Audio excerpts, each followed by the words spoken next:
Hey, good morning. Today is Thursday, June the 20th, 2024, and the time now is 9 a.m. So it is official.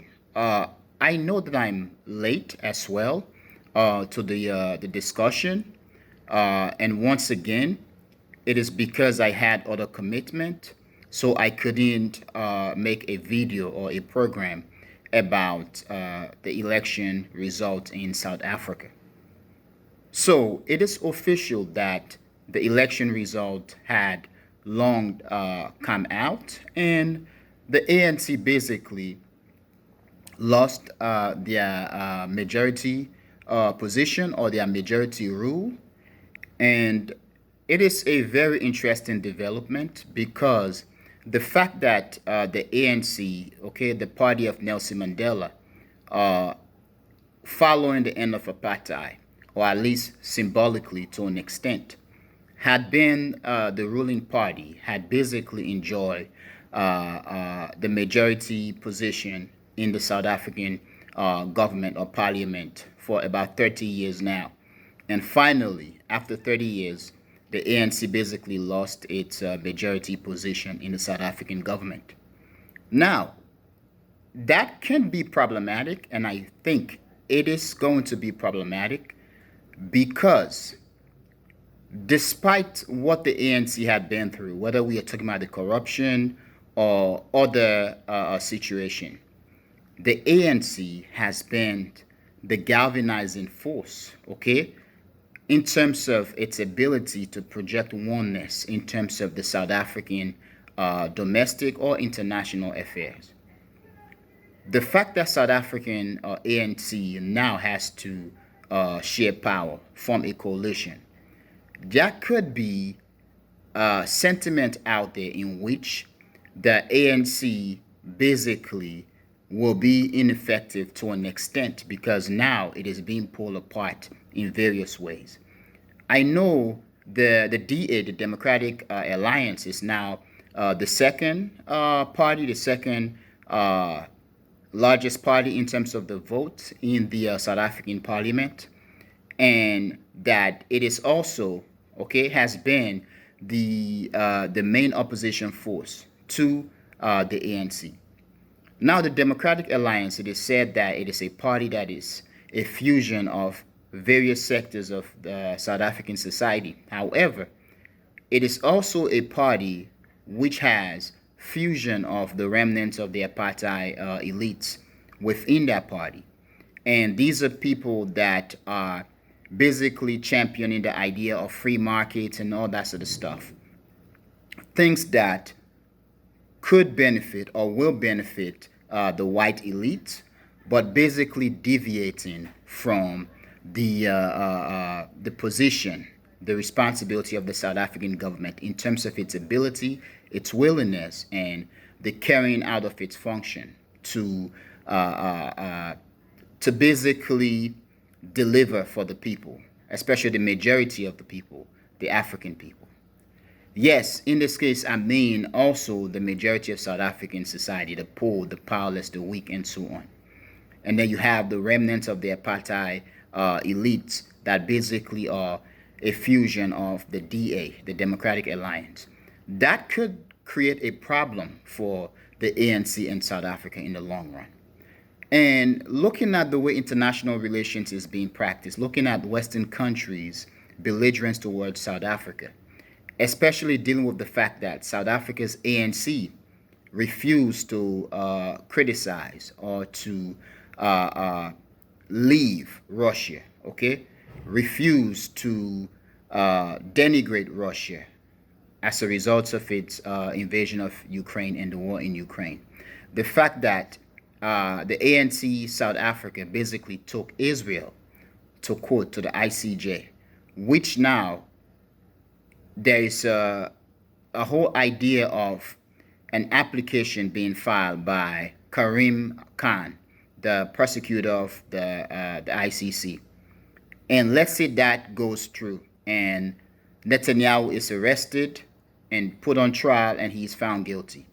which means in this case that Israel is guilty, which means Israel was enabled by who? By many of its prominent allies, the US, the UK, France, Germany, and so on, Australia, Canada, basically the White West. That is going to be problematic for the United States. So we should anticipate as Africans the destruction of the ANC and possibly in the future, near or far, the break apart of South Africa. There are white groups in South Africa who are agitating. Recently, I made a video about a white man from the United Kingdom who traveled to South Africa and he basically obtained a South African citizenship. And now he is deviating or advocating for the Western Cape to split from South Africa. That is a very much, he has an audacity. You go to a country, you gain your citizenship, and now you are agitating the breaking apart, the breaking up of the country. Such things, black people or any people of color cannot do it in the West. In the West, especially in the United States, you are shot on the street just for being black. Police brutality is on another level. Let alone if you are a black African or an African American going out there and advocating the breaking away or the breakup of the United States, you definitely will be killed. The police might even kill you before the FBI get hold of you. Or white Americans, those conservative neocons, might even kill you before the police get to you. So it is a very interesting situation. So the possibility that groups such as the DA, the Democratic Alliance, could be agitating and basically infiltrating the ANC basically on behalf of the United States or the West, the White West, is a reality that South Africans, black South Africans, or Africans in general should anticipate and should not neglect to consider. Because the ANC has become highly independent in that it has been, if not the only party in Africa, to channel its own course, okay? And that is a result of its history, being a Nelson Mandela party or being a party from South Africa that suffered under apartheid South Africa, and the revolutionary spirit basically seems to march on. So because of that, in order for South Africa to fall completely under the yoke of the West, most especially the United States, the ANC must be breaking apart or breaking up. And that seems to be what could be happening with the ANC. Now, it is a problem. I know I just found out recently that the foreign minister of South Africa, Naledi Pandor, is basically going to be stepping down. It is very interesting. I basically saw it on YouTube. Okay, I was looking at the echoing voice, looking at the development of the echoing voice, and then I stumbled across, okay, or upon a program that basically features a video of her saying that this is going to be her last term, okay, this past term of Cyril Ramaphosa's government, and there is a change in that she's going to be stepping down or something of the sort. And I think that is a problem because people like Naledi Pandor, her leadership of the South African Foreign Ministry, I do believe is beneficial and has been beneficial for both South Africa and for Africa. So I hope the whole the story or the idea or the reality of the foreign minister of South Africa, Naledi Pandor, I hope it is not true, or I hope that it is reversed. I hope that she is not retired or stepped down, because she has played a very significant role in African politics and in terms of the image symbolically, okay, of African diplomacy. Okay, she is more, I can compare her to, I think, Wang Yi of China, who is a skilled career diplomat, Sergei Lavrov of Russia, skilled career diplomat, and Naledi Pandor is unlike any in Africa. She's ahead of the pack. She is a skilled career diplomat in South Africa, or an African career diplomat. Now, her presence, I think, in the foreign ministry of South Africa, given what is happening now with the ANC losing its majority, I think is very much needed, because you do not want to have any entity, anyone in a group in the South African foreign ministry that is not put on the check. Because we have, South Africa is a divided country in that, yes, you have blacks being the majority, makes up about 81%. Whites fall within the 7 to 8% range, and then the colored population within the 8 to 9%, and then the Asian population within the 1 to 2%. So it is a remarkable development that is happening in South Africa. And seeing the fact that many of the anti-ANC forces in South Africa, or the anti-black forces in South Africa, many seem to be colliding or colluding with the West. We've seen that even with the whole idea of South Africa taking Israel to court. Now, South Africa is a country with its own politics. But we saw that groups in South Africa, how much they were critical of the ANC and the South African government, and how much they stood for Israel or the Western alliances narrative. Now, that is not good for Africa, because in this case, Africa has no narrative, and South Africa is a country that, and the ANC, led by the ANC, that seems to stand alone. And that is because countries such as Nigeria continues to punch below its weight, or it's not in the picture, as they say in Liberia. Part of it because Nigeria, in this case, seems to not know what is good for Nigeria or for Africa. Nigeria seems to have a government that doesn't have a brain. It is a living organism without a brain. That's what the Nigerian government seems to be in terms of how it conducts business at home and abroad. And I do not mean this to be disrespectful to Nigerian, to my Oga brothers and sisters. But South Africa now seems to be carrying the banner of Africa, or of the African voice. Now, in terms of the situation in South Africa, I do believe it should be repealed or reversed, in that Naledi Pandor stays in the foreign ministry. However, if it turns out that she is going to actually step down, perhaps it will make sense that a Pan-Africanist, okay, maybe let's say another freedom fighter of the ANC, okay, one of those guys who were in the front line fighting apartheid, to be in the foreign ministry, to lead the foreign ministry, as much as Naledi Pandor has done. Now, in terms of her leadership, I think one reason why she should stay, or even if she resigned from or stepped down from the South African foreign ministry, I think she should keep her foot, both feet, or a foot in the government, to continue to have influence. Now she can use her influence to mold young African diplomats. I think we need that in Africa. And I will go further and say that the African diplomacy is in such a bad shape.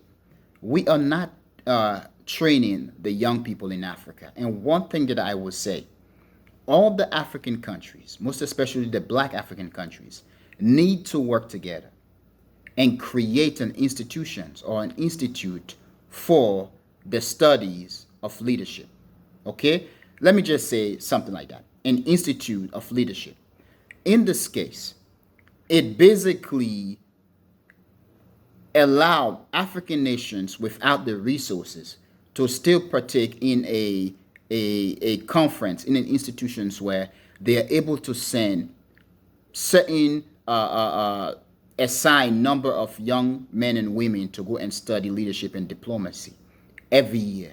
And these men and women will return to their countries and basically become the leaders that will basically lead the various institutions in these countries. So I think it's it is going to be the future of Africa and institutions, because the majority of African countries cannot afford it. They do not have the resources. By creating a general Africanized institutions of studies and practice of management, leadership, and so on, and business, finance, economics, it enabled the rich and powerful countries such as Nigeria, South Africa, Kenya, Ghana, Ethiopia, Egypt, Morocco, Algeria to be the number one, number two, and so contributor of the system, so that every one of the African countries can be able to train their young men and women, and young men and women of leadership in Africa, of future leadership in Africa, can mingle, can know each other, can practice the craft of business, economics, finance, leadership, administration, and so on and so on. And this also includes language, whether we are talking about the African languages, traditional African, indigenous African languages, or African languages that came about as a result of colonialism and so on. Or whether we are talking about Islam, Christianity, we are talking about Arabic, English, French, Portuguese, Germans, or so on, or so on, and so on. And this idea came to me. I remember as a Liberian, I was in China, 2014. A friend of mine, best friend of mine, we went on vacation in the summer. I remember we were there during the World Cup, and it was a good time. We were in China. But we visited the Liberian embassy, and there was a Chinese lady working in the embassy. Now, you have her office, you have the ambassador's office, and I think the assistant or deputy ambassador's office. So she is basically in the embassy. She was a translator. And I felt very sick to the matter. Now, it is a reality that foreign citizens work in the various embassies around the world. But this lady was in the embassy of Liberia, and she was doing translation. She seemed to be a good lady, and I spoke with her. But let's assume that she was a spy. Let's assume that she was actually working for her government, her country. Then in this case, Liberia or any countries could be cheated. So the solution in this case, create an institutions in the various African countries, or in general. All the African countries will galvanize, put their resources, allocate resources together. Create an institutions where young Africans are trained in the business of democracy, diplomacy, business, finance, administration, and languages. So in this case, African countries can send young people around the world to represent them as diplomats, having studied at home in Africa the various fields of diplomacy and international relations and language. In this case, we have our own translators, African translators, who had studied the various languages. We have people who are representing African countries in various countries and don't even know what the hell they are doing. They have no skill in diplomacy or in the languages of the countries they are representing their countries in. So once again, I hope Naledi Pandor stays in office and continue to mold young Africans, young South Africans. So I have to apologize for deviating from the main topic of discussion today, which is the fact that South Africa's ANC basically lost its majority position in the South African parliament, and that I do believe that could basically lead to a problem for South Africa, because then it is also giving power, okay, and relevance to groups such as the DA, the Democratic Alliance. Now the name is very sweet. It is democratic. It is an alliance of various sorts, various groups. At least that's the idea. That is the narrative that is basically propagated or propagated. However, the fact that there are remnants of the apartheid supporters or apartheid leadership or elites in the DA, okay, Democratic Alliance, should make the fact that such a party has gained traction in the South African parliament or government, okay, basically had won about 21% of the vote in recent election, should worry South Africans, okay, and many Africans, because South Africa is one of the big brother, big sisters countries in Africa. And South Africa, as of now, is the only country carrying the baton, okay, for Africa. Basically, the only country that is speaking African voice, the African narrative. Once again, I do apologize. One of my Nigerian friends said, "What do you have against Nigeria?" I have nothing against my Oga brothers and sisters. I do love and respect and cherish Nigerians. You guys are the best. As a Liberian, I know what Nigerians went through, how much many died coming to Liberia trying to help us during our civil war. And not only that, I know what Nigerians are in terms of spreading to the world the goodness of Africa. Okay? Today, Afrobeat is popular. Today, people watching African movies. Today, people read African books, whether we are talking about Chimamanda Ngozi Adichie or what's the famous African writer and Nigerian writer, Chinua Achebe. Nigeria produced Africa's richest man. The people are good. Nigerians are A people. The Nigerian government is an F government. That's the only thing. And perhaps I might even need to stop talking this because I don't know who is in the government in Nigeria planning to get me. But anyway, I have to apologize again and get back to topic. Now, in terms of the election in South Africa, it is said that about 27 million or so people registered to vote. South Africa has a population of 55 to 60 million people. Okay? Now, the number has fluctuated, and people, a lot of birth and things happening, and then you have immigration and so on. So 50, 55 to 60 million people. Of that 50, 55 to 60, or let's say 60 million people, 27 million people registering to vote. That's half the population. And half of that, it is said that about 60 million people voted. And it is about 60% those who registered to vote. 60% of them actually cast their vote. It is a bad thing. But also, it also shows democracy in its weakness in terms of the symbolism of vote.